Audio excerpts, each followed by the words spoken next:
कि तो हम जाते हैं आशुलायन के ऊपर, हम उनका आशुलायन ग्रह सूत्र देखते हैं। मैं वेदों की बात नहीं करूंगा, मैं समाज के बहुत सामान्य रूप से जिनसे समाज का गठन हुआ, परिवार की इकाई का गठन हुआ, क्योंकि उस इकाई के गठन में आपको प्रकृति के साथ सामंजस्य कैसे चलना है, परिवार के साथ सामंजस्य कैसे चलना है, आपको अपने आसपास कुल के साथ में कैसे चलना है, कुल परंपरा का निर्वहन कैसे करना है। आप लोगों को बहुत मालूम होगा कि हर कुल का न सिर्फ देवता या देवी होता है, बल्कि उस कुल का एक वृक्ष भी होता है। कहां चली गई ये बातें? हमारे ग्राम का देवता होता है, कहां चला गया? और जब हम इनके साथ में जुड़ते हैं, आजकल बहुत बड़ी बड़ी कॉन्फ्रेंसेस होती हैं, हमें भी जाने का अवसर मिलता है कि कैसे जोड़े, how to connect, how to create bond, कैसे जोड़े, लेकिन कोई नहीं जोड़ता। ऐसे लेकर आते हैं, देते हैं, जाते हैं, रहते हैं, करते हैं, बात करते हैं, चले जाते हैं। बॉन्ड कैसे बनेगा, वो श्रृंखला कैसे जुड़ेगी जो मेरे को सहज रूप से जोड़ती है, उसको मैं कैसे जोड़ूं? पुस्तक के शायद 20वें 22वें शासन तंत्र की बात आती है, हमारे यहाँ बहुत महत्वपूर्ण माना गया। मैं उसके सैद्धांतिक पक्ष में नहीं जाऊंगा कि दंड की नीति क्या कहती है, राजधर्म क्या कहता है, लेकिन एक बहुत सरल सा पक्ष में आपके ध्यान में लाता हूं जो आप सबको पहले पता है। वो ये कि यदि राज्य व्यवस्था अनुकूल होती है तो वो आपके लिए वो करती है जो आपके मन के, आपके लक्ष्यों के प्रति अनुकूल होता है। तो क्या हम राज्य से लड़ने चल पड़े कि हम उसको अपने अनुकूल बनाएंगे? क्या ये संभव है? तो क्या रखें? विकास बनाम डेवलपमेंट की इस पूरी बहस में जो पूरा का पूरा सरकारी तंत्र है, जो ढांचा है, वो ढांचा उन नीतियों को बनाता है और उन नीतियों को लागू करता है। तो इस पूरी की पूरी व्यवस्था में इस भाव का, जिस भाव से अनुप्राणित होकर ये जो पुस्तिका हमारे सामने आई है, इसके और ऐसे सब जगह पर चिंतन करने वाले लोगों का स्थान कहां पर है? उन जैसे लोगों का स्थान है ऐसी चर्चाओं में। ये विमर्श चलने चाहिए, ये बातें आगे बढ़नी चाहिए, और ये विमर्श समाज के उस मानस को स्थापित करें जो कि सत्ता चलाने वालों के मानस को प्रभावित करे, चाहे वो स्वार्थवश करें, चाहे वो किसी भी दृष्टि से करें, पर उनको ये लगे कि हमारी सत्ता की जो स्थिर रहने वाली है वो ऐसी चीजों को कर स्थिर रहने वाली है। इसलिए संघर्ष के स्थान पर परस्पर सद्भाव का संवाद, और उस संवाद के साथ में जो सामर्थ्य समाज का बने वो महत्वपूर्ण है। मेरी शुभकामनाएं इस अर्थ में है संजीव और संजीव जैसे से बहुत सारे युवकों के लिए कि ये सब बातें क्योंकि समाज से निकल कर आई हैं, उसने अनुभव किया।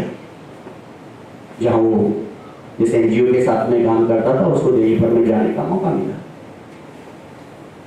और जिसकी भी संवेदनाएं, जिसका मनुष्यत्व भाव जागृत होता है, वो चीजों को देखता है तो प्रसन्न भी होता है, व्यथित भी होता है। अच्छी चीजें अच्छी लगती हैं, बुरी चीजें बुरी लगती हैं। उसको बांधने और समेटने की प्रक्रिया में हम सब सहयोगी होते। मैंने बहुत सारी बातें गोविंद जी भाई सबसे भी पढ़ के सीखी, मेरे अपने गुरुजनों से सीखी, हम जिस वेद की शाखा सूत्र परंपरा से आती हैं वहां से सीखी, गुरुमुख से सीखी। तो जब हम चर्चा करते हैं तो हम सब एक दूसरे के सहयोगी बनते हैं, क्योंकि वर्तमान व्यवस्था से हम क्षुब्ध हैं। पर क्या हमारा ये क्षोभ पर्याप्त है कि हम सत्ता के द्वारा लिए गए निर्णय जो कि हमारे विकास और हमारे आसपास की सभी चीजों को प्रभावित कर रहा है, उसको प्रभावित करने की स्थिति में है क्या? यदि हम वो कर पाते तो ये श्रृंखला चले, ये श्रृंखला शक्तिशाली हो, ये कड़ियां बड़ी हो, महत्वपूर्ण।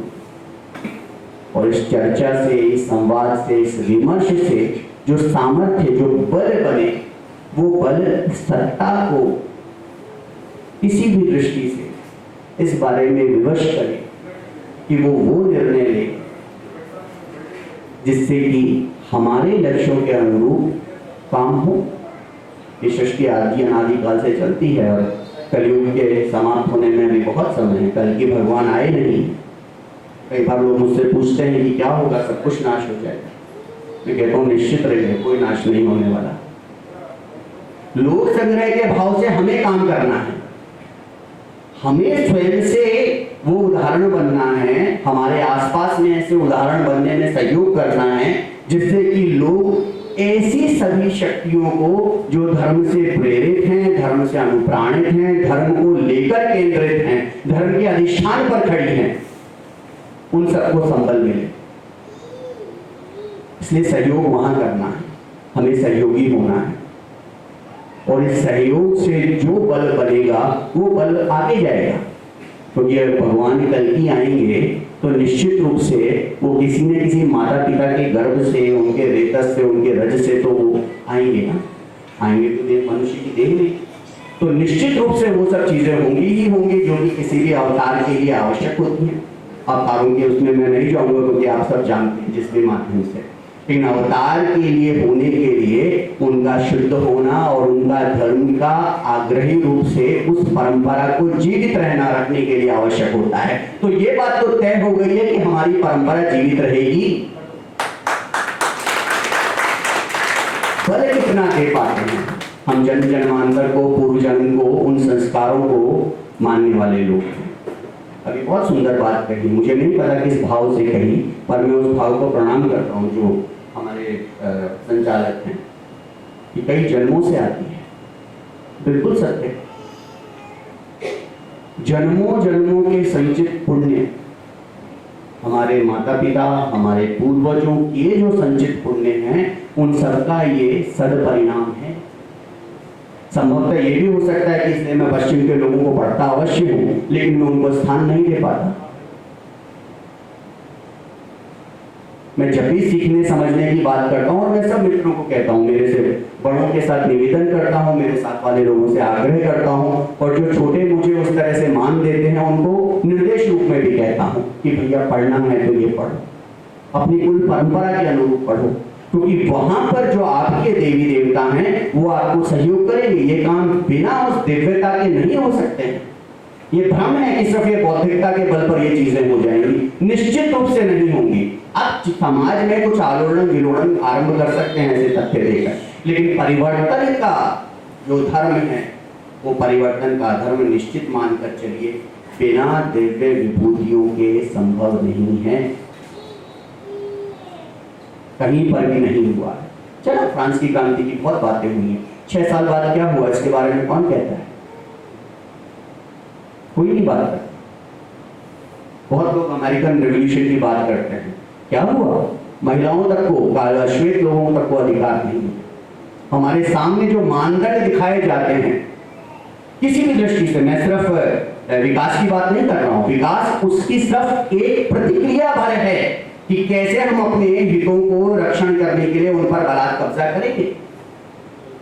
इस पूरी की पूरी प्रक्रिया व्यवस्था के अंदर जब भी हम सृष्टि के कल्याण के लिए उन नियामक तत्वों को देखेंगे तो संपूर्ण मनुष्य जाति के लिए आपके पास में यदि कोई उपाय, यदि कोई ढांचा आज के शब्दों में कहें तो वो मात्र आपको सनातन परंपरा में मिलेगा, चाहे वो गांव का हो, चाहे वो प्रकृति निसर्ग के साथ में आपके संबंधों का हो, चाहे भाई से भाई के संबंध का हो, चाहे शिक्षा का हो, विद्या का हो, किसी भी चीज का, धनोपार्जन का, पुरुषार्थ चतुष्टय का, जो धर्म अर्थ काम मोक्ष का जो हमारे यहाँ बताया गया है वो मात्र सुख का नहीं, वो लौकिक और पारलौकिक अभ्युदय का मार्ग है। और वो अभ्युदय भी संभव है तो वो तब संभव है जब हम इन सारी चर्चा में एक दूसरे के सहयोगी होकर, संबल बनकर हम सहयोग करें। आप सभी से मेरा ये निवेदन है, ये नम्र विनती है कि ऐसी चर्चाएं हों, 2 लोगों के बीच में हो, 200 लोगों के बीच में हो या 2000 में, ये महत्वपूर्ण नहीं है। इस बीज से कितना बड़ा वृक्ष और उस वृक्ष से कितने बड़े फल और उन फलों में हजारों बीज, वो एक बीज पर्याप्त होता है। पर इसके अंदर प्राकृतिक जो सिद्धांत है, इसलिए हमारे यहाँ पे बड़ी क्रांतियां नहीं होती हैं, हमारे यहाँ सहज परिवर्तन होते हैं। तो ये भारत जो सहज परिवर्तन की भावभूमि है, इस भारत भूमि के सद्भाव को प्रणाम करते हुए और आप सभी को पुनः प्रणाम करते हुए, आप सभी के गुरुवृंद को भी प्रणाम करते हुए, मैं एक बार फिर से संजीव को बहुत बहुत शुभकामनाएं देता हूँ कि आपने प्रयास किया और इस प्रयास की सफलता में हम सब लोगों की भी लौकिक कामनाओं का उत्कर्ष ही नहीं, मोक्ष भी छिपा हुआ है। इसके लिए हम सभी लोग सजग होकर काम करें। एक बार फिर से मंच पर उपस्थित सभी को प्रणाम करता हूँ। आप सभी को प्रणाम।